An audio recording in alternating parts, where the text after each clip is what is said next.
Hello hello future doctors. दोस्तों, मैं इस वीडियो के अंदर आपको एक कॉम्प्रिहेंसिव नॉलेज दूंगा अबाउट नीट एग्ज़ाम। उसका क्या पैटर्न है, क्या उसकी एज क्राइटेरिया, क्वालिफिकेशन, सिलेबस, हर एक चीज़। और लास्ट में मैं आपको एक बेहतरीन टाइम टेबल को भी इंक्लूड किया है मैंने, तो उसको भी डिस्कस करूंगा so that you can get some clarity. So friend, इसके वीडियो को शुरू करने से पहले मैं आपसे एक रिक्वेस्ट करना चाहता हूं कि आप वीडियो को कंप्लीटली देखें। जब भी आपको एक अच्छे से समझ में आएगा कि इसके अंदर जो चीज़ें डिस्कस की गई हैं वो कितना यूजफुल है। आपको नीट एग्ज़ाम के बारे में कैसे स्टडी करनी है, कैसे उसको प्रिपेयर करना है और कैसे उस एग्ज़ाम को क्वालिफाई करना है, उसके बारे में एक क्लियर कट आइडिया मिल जाएगा आपको। और मेरी एक आपसे रिक्वेस्ट है कि अगर आपको लगता है कि मैं आपके लिए कुछ अच्छा काम कर रहा हूं, तो आप मेरे चैनल को लाइक करें, सब्सक्राइब करें और शेयर करें अपने दोस्तों के अंदर। इससे मुझे भी मोटिवेशन मिलता है और मैं इस चैनल पे नीट एग्ज़ाम के लिए और भी कुछ मटेरियल अपलोड करने वाला हूं जल्द ही। जैसे फिजिक्स के क्वेश्चन मैं डिस्कस करूंगा, केमिस्ट्री एंड बायोलॉजी के भी क्वेश्चन उसमें इंक्लूड किए जाएंगे। आपके लिए बहुत हेल्पफुल होने वाला अगर इस चैनल पे आप बने रहते हैं तो। So okay, without further delay let's start about the NEET. सबसे पहला पॉइंट ये आता है कि नीट है क्या चीज, व्हाट इज नीट। तो नीट जो है एक्चुअल में ये एक एब्रीविएशन है जिसका फुल फॉर्म होता है national eligibility cum entrance test, जिसको नीट यूजी भी कहते हैं। एक ये क्या है, एक कॉम्पिटिटिव एग्जाम है जो कौन कंडक्ट करता है, जिसे नेशनल टेस्टिंग एजेंसी यानी शॉर्ट फॉर्म में एनटीए जिसे बोलते हैं, ये कंडक्ट कराती है। ये गवर्नमेंट बॉडी है for aspirants seeking admission to under graduate MBBS and BDS course all over India. Every year more and more candidates apply for NEET exam to pursue career in medical science. Before preparing for any competitive exam, candidates should be aware of the basic details of the examination. Here are some NEET exam details that can help aspirants to prepare for the examination. सबसे पहले अब मैं discuss करूंगा आपको कि age criteria क्या होता है इस नीट एग्जाम में अपीयर होने के लिए। तो सबसे पहले ये आप समझ लें कि नीट के एग्जाम में जो मिनिमम एज क्राइटेरिया है वो है 17 ईयर। यानी आपकी एज अगर 17 ईयर से कम है तो आप इस एग्जाम में अपीयर नहीं कर सकते हैं। Earlier there was a clause for the upper age limit being 25 year, और अपर एज लिमिट यानी मैक्सिमम जो एज लिमिट था वो 25 ईयर्स था। लेकिन अभी ये एक्चुअल में अभी भी 25 ईयर है, लेकिन इसके ऊपर एक केस भी सुप्रीम कोर्ट में चल रहा है। तो जब तक वो केस का डिसीजन नहीं आ जाता, जब तक ये 25 ईयर ही लिया जाएगा, राइट। और relaxation period for 5 year for OBC SC ST candidate के लिए, यानी ये लोग मैक्सिमम 30 ईयर्स तक इस एग्जाम में अपीयर हो सकते हैं, राइट। अब आते हैं हम दूसरे पॉइंट पे, एजुकेशनल क्वालिफिकेशन। तो candidate should qualify in English, physics, chemistry and biology separately. इस क्वालिफाई होना चाहिए 50% aggregate in physics, chemistry and biology is must for general category student. और अदर कैटेगरी वाले स्टूडेंट जो होंगे उनको कुछ रिलैक्सेशन भी मिल जाएगा इसमें। दूसरा हमारा नेक्स्ट जो पॉइंट आता है वो है सब्जेक्ट एंड पैटर्न। तो NEET UG exam is mainly based on 3 subject. सबसे पहला है हमारा फिजिक्स, केमिस्ट्री, बायोलॉजी। बायोलॉजी में हमारे जो बॉटनी एंड जूलॉजी इंक्लूडेड होता है। There are total of 180 MCQ based question इस एग्जाम में पूछे जाते हैं with a 3 hours time duration. 3 घंटे में आपको 3 आवर्स में आपको 180 क्वेश्चन करने होते हैं। और ये 180 क्वेश्चन टोटल जो होते हैं ये 3 सब्जेक्ट से आते हैं। ये 3 सब्जेक्ट कौन कौन से हैं, आपका फिजिक्स है, केमिस्ट्री है एंड बायोलॉजी है। फॉर ईच करेक्ट रिस्पॉन्स, मतलब अगर जो भी करेक्ट आप आंसर देते हैं उसका जो मार्किंग होता है वो 4 मार्क्स का होता है, यानी एक क्वेश्चन 4 मार्क का होता है। और अगर आप नेगेटिव कोई आंसर देते हैं तो 1 मार्क जो होता है वो आपका डिडक्ट हो जाता है as a penalty incorrect response करने पर। नाउ फर्दर हम डिस्कस करते हैं कि important topics to focus for NEET. NEET के लिए जो इम्पोर्टेंट टॉपिक्स है उसको मैंने कुछ शॉर्टलिस्ट किया है प्रीवियस ईयर एग्जाम का एनालिसिस करके कि कौन कौन से टॉपिक से ज़्यादा क्वेश्चन आते हैं और इवन हर साल आते हैं। मतलब उस टॉपिक को अगर आप कवर कर लेते हैं तो आपको क्वालिफाई करने से कोई नहीं रोक सकता है। So this is very very important analysis दोस्तों, तो आप इसको बहुत अच्छे से अपने नोटबुक में लिख लें। जैसे फिजिक्स के अंदर मैकेनिक्स का पार्ट, ऑप्टिक्स का, थर्मोडायनेमिक्स का, न्यूक्लियर फिजिक्स का, ये इस पार्ट से तो एग्जाम में क्वेश्चन आते ही आते हैं। और इसमें एक चीज और इंक्लूड कर लें दोस्त कि आपका जो मॉडर्न फिजिक्स का पार्ट है, मॉडर्न फिजिक्स का पार्ट, राइट, ये भी बहुत ही इंपॉर्टेंट है। हर साल इससे क्वेश्चन आने ही आने हैं। केमिस्ट्री के अंदर है आपका mole concept, periodic table, general organic chemistry, coordination chemistry, chemical bonding, इससे भी हर साल क्वेश्चन आते ही आते हैं। बायोलॉजी में है genetics, cell biology, morphology, ecology, environment, reproduction, basics of biotechnology, physiology of animals and plants, इनसे क्वेश्चन आने ही आने हैं। अब मैं आपको कुछ स्टडी मटेरियल के बारे में डिस्कस कर लेता हूं कि आपको जो वेरी गुड जो स्टडी मटेरियल है वो कहाँ से मिलेगा। तो फिजिक्स के लिए मैंने ये टेबल बना दिया है, आप इस टेबल के थ्रू देख सकते हैं कि फिजिक्स के लिए आपको अगर प्रॉब्लम जनरल फिजिक्स का चाहिए तो इरोडो इसकी बुक जो है ये बहुत अच्छी बुक है। इसमें प्रॉब्लम्स बहुत अच्छे लेवल के हैं। अगर आप इसको कर लेते हैं तो फिजिक्स में you will not get any difficulty. The Feynman lecture on physics volume 2 and volume 1 होना चाहिए यहाँ पे, ओके। उसके बाद fundamental of physics bye Halliday, Resnik and walker, ये भी बहुत अच्छी बुक है दोस्तों। ये थ्योरी के लिए बहुत ही बेस्ट बुक मानी जाती है, बहुत अच्छी।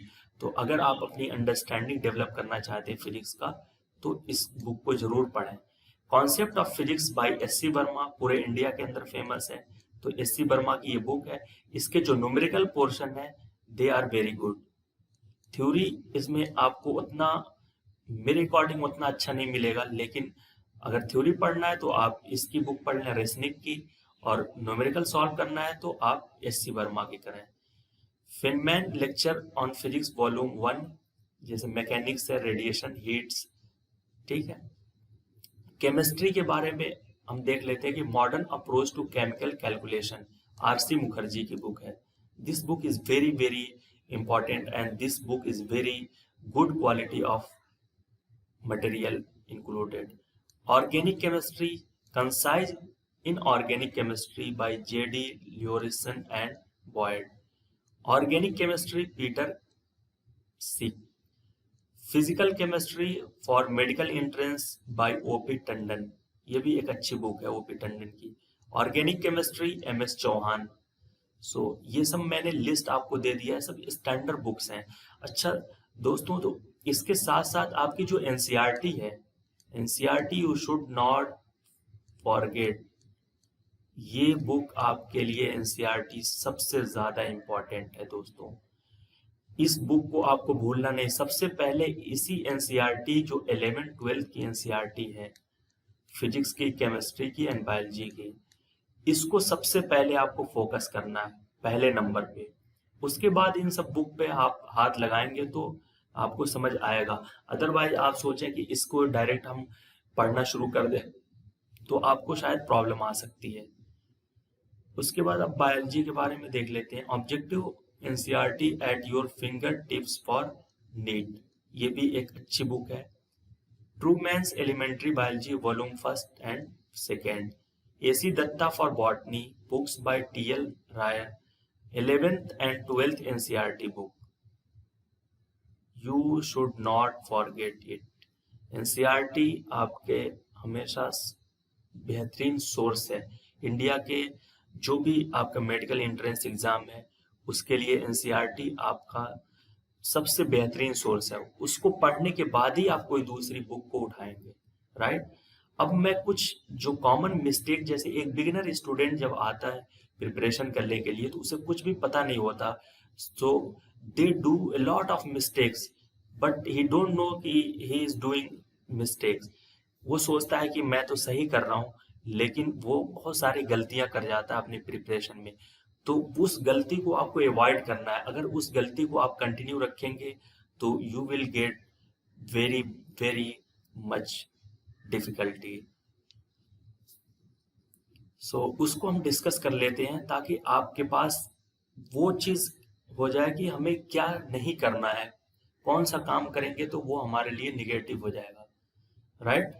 तो सबसे पहले कि not following the time table. अगर आप टाइम टेबल फॉलो नहीं करते हैं, it means you are doing something wrong, आपकी प्रिपरेशन अच्छी नहीं है।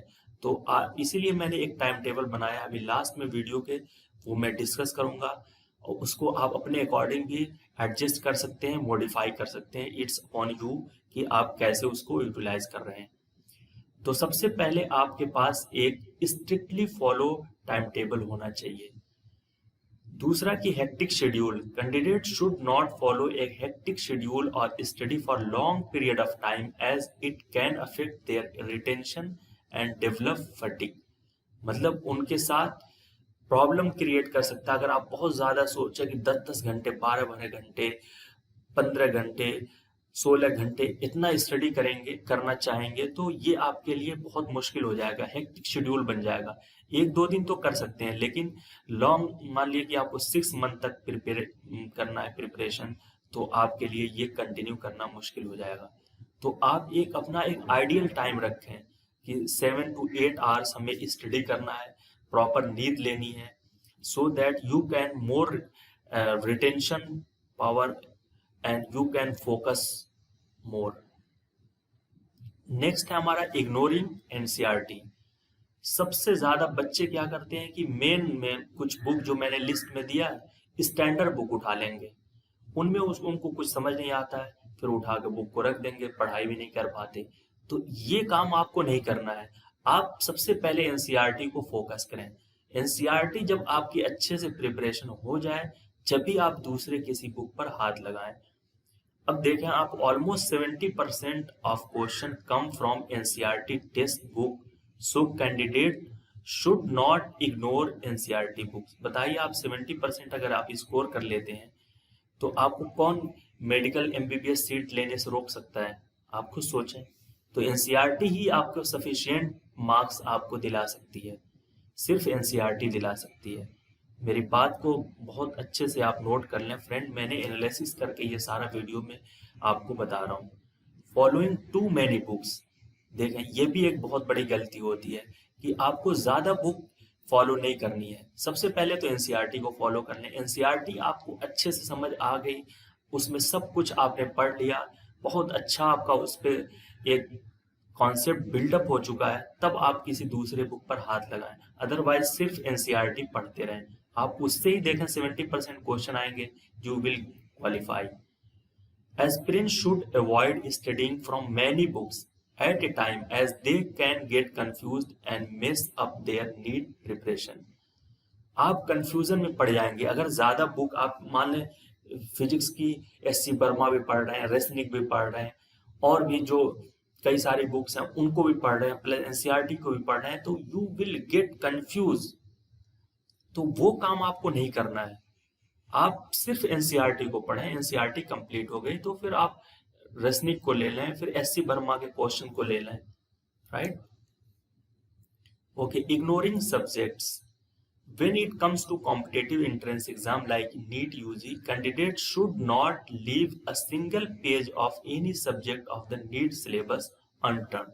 Yes, कोई भी सिलेबस का कोई पोर्शन आपको नहीं छोड़ना चाहिए, हर किसी को टच करना चाहिए, क्योंकि कई बार ऐसा होता है जिस पोर्शन को आप छोड़ करके जाते हैं उसी पोर्शन से क्वेश्चन आ जाते हैं।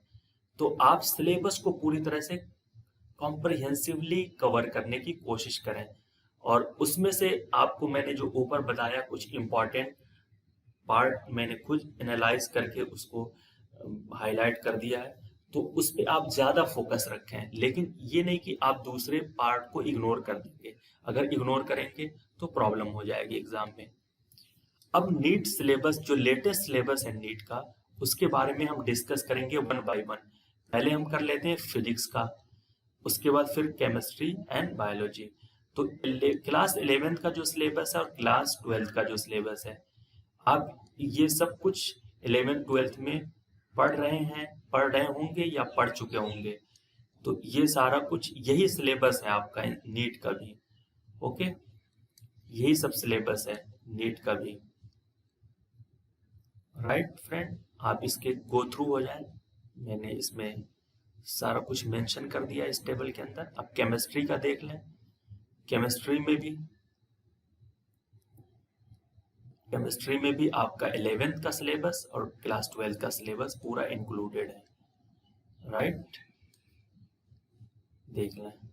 मैं टाइम बचाने के लिए इसको डिस्कस नहीं कर रहा हूँ, क्योंकि जस्ट एक सिलेबस है, आप इसके खुद स्टूडेंट हैं, आप जान रहे हैं इसको।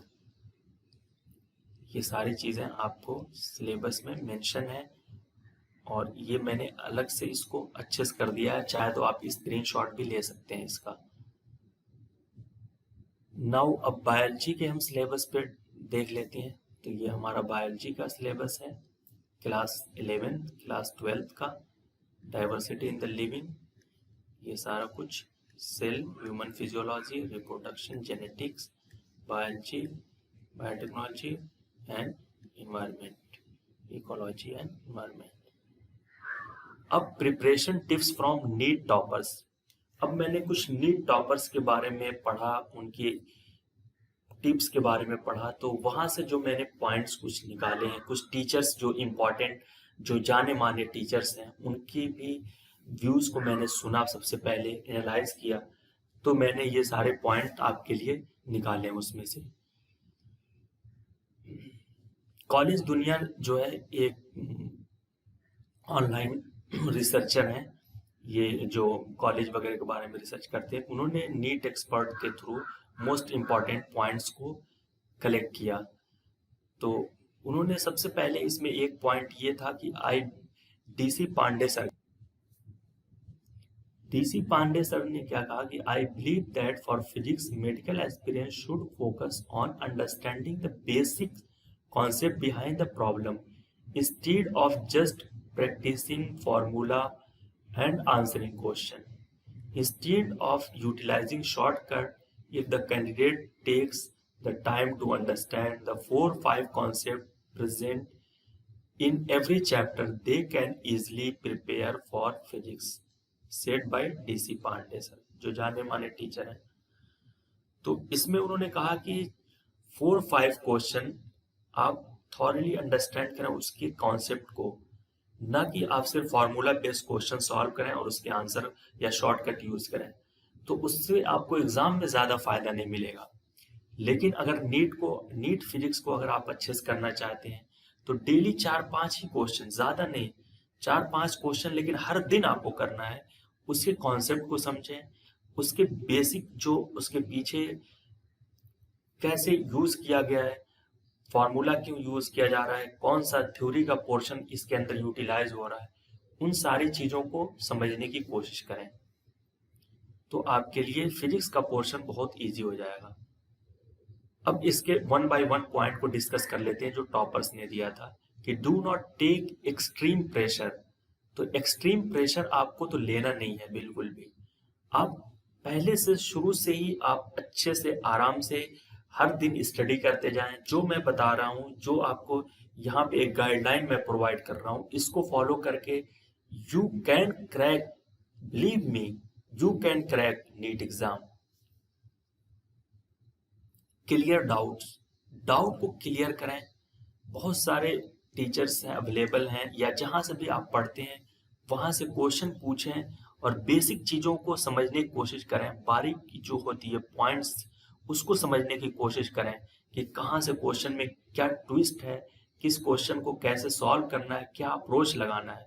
सर्कल एंड अंडरलाइंग मेथड, इसको भी आप अंडरलाइंग मेथड के थ्रू सॉल्व करना है। आपको प्रॉब्लम सॉल्विंग आपकी एबिलिटी को डेवलप करना है ताकि आप सिली मिस्टेक्स ना करें एग्जाम के अंदर।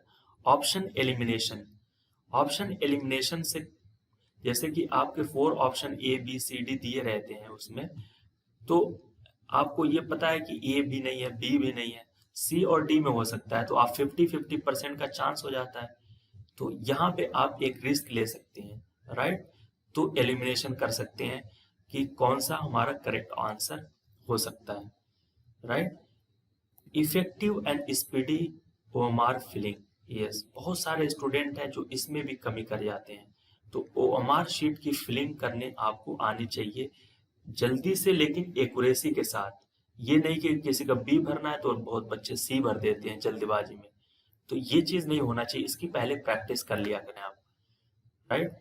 Use chart, table and map, yes, आप जब भी नोट्स बनाएंगे आप उसमें टेबल का यूज करें, डायग्राम्स का यूज करें ज्यादा से ज्यादा। इससे क्या होता है, आपको रिटेंशन करने में आसानी रहती है, याद करने में आसानी रहती है।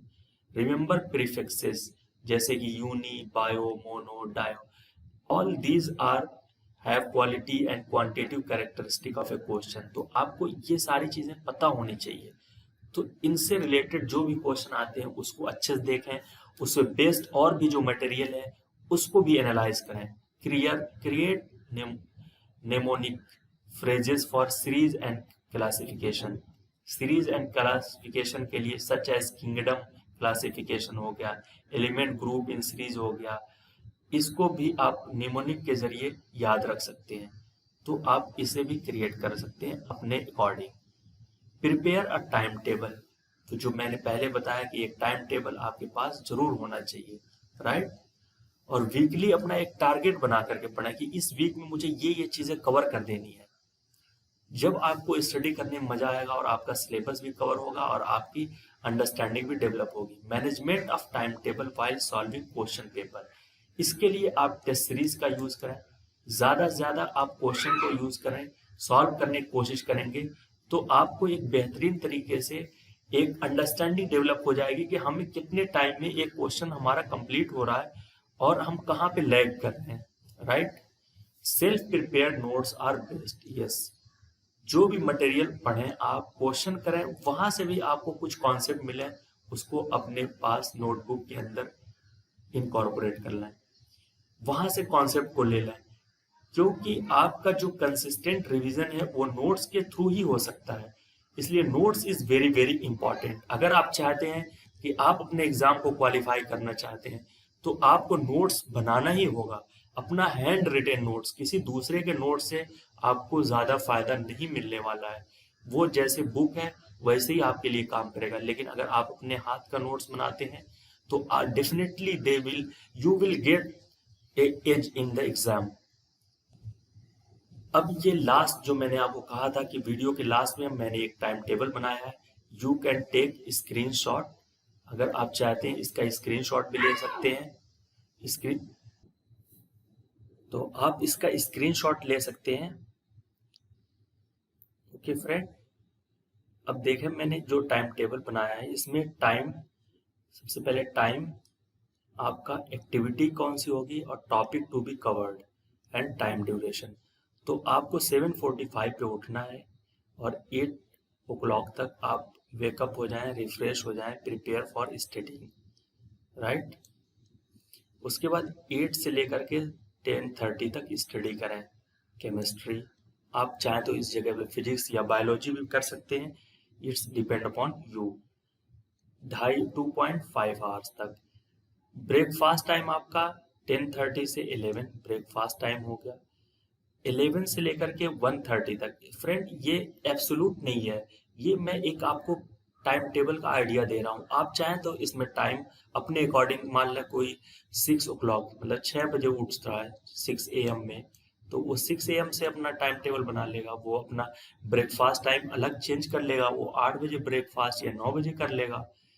तो आप, ये सिर्फ मैं आपको आइडिया दे रहा हूँ कि इस तरीके से आप अपना मैंने एक मॉडल टाइप का बना दिया है और इसके थ्रू आप अपने टाइम को सेट कर सकते हैं। उसके बाद 11 से लेके 1:30 तक स्टडी करना आपको बायोलॉजी, 2.5 घंटे का। उसके बाद 1:30 से लेके 3 बजे तक lunch, sleep and leisure time, मान लें थोड़ा आराम कर लें, रेस्ट कर लें। 3 बजे से लेकर के 5:30 तक फ्री स्टडी करें आप फिजिक्स, 2.5 आवर्स तक। 5:30 से 6 तक ये शॉर्ट ब्रेक ले लें, लीजर टाइम, थोड़ा रेस्ट कर लें। 6 से 9 प्रैक्टिस करें, अटेम्प्ट एनी मॉक टेस्ट और practice previous year paper, question paper. ये 3 घंटे का, देखें this part is very important. ये जो नहीं करेगा वो तो नीट में क्वालिफाई होना उसके लिए बहुत मुश्किल है। सो फ्रेंड, इसको आपको मिस नहीं करना है, इसलिए मैंने इसका टाइम 3 आवर्स का रखा है। उसके बाद 9 से 10 break and dinner, leisure time. 10 से 12 डेली रिवीजन, जो आपने पढ़ा है टॉपिक उसको रिवाइज करना है, एनालाइज करना आपको मॉक टेस्ट में कि जो जो गलतियां किया है, इसके लिए 2 घंटे का टाइम है। सो फ्रेंड, ये था पूरा नीट का शेड्यूल। नीट के बारे में मैंने एक कॉम्प्रिहेंसिव आइडिया आपको दे दिया और अब मैं दूसरी जो वीडियो लाऊंगा उसमें नीट के जो कट ऑफ मार्क्स हैं उसको बिल्कुल डिटेल में डिस्कस करूंगा। सो दोस्तों, मैं आपसे एक रिक्वेस्ट करना चाहता हूं कि इस वीडियो को ज़्यादा से ज़्यादा शेयर कर दें अपने फ्रेंड के अंदर पास। जो भी दोस्त इस चीज़ को नहीं जानते हैं, आपके फ्रेंड भी, उनको क्लियर आइडिया नहीं होता है कि नीट एग्ज़ाम की प्रिपरेशन कैसे करना है, क्या होता है, कैसे टाइम टेबल बनाएं। मतलब 12th पास होते हैं, उनको कुछ आइडिया नहीं होता है। बहुत सारे ऐसे स्टूडेंट हैं जिनके घर पे कोई बताने वाला भी नहीं होता है, तो उनके लिए बहुत ही यूजफुल होने वाला है। तो आप इसको ज़्यादा से ज़्यादा शेयर करें और चैनल को सब्सक्राइब कर लें, क्योंकि मैं इसी टाइप के और भी ज़्यादा मटेरियल लाऊंगा। प्लस आपके एनसीईआरटी के फिजिक्स को मैं जो वो टॉपिक जो ज़्यादा मटेरियल अवेलेबल नहीं है उसको मैं डिस्कस करने वाला हूँ। So friend, thank you for watching, all the best from my side.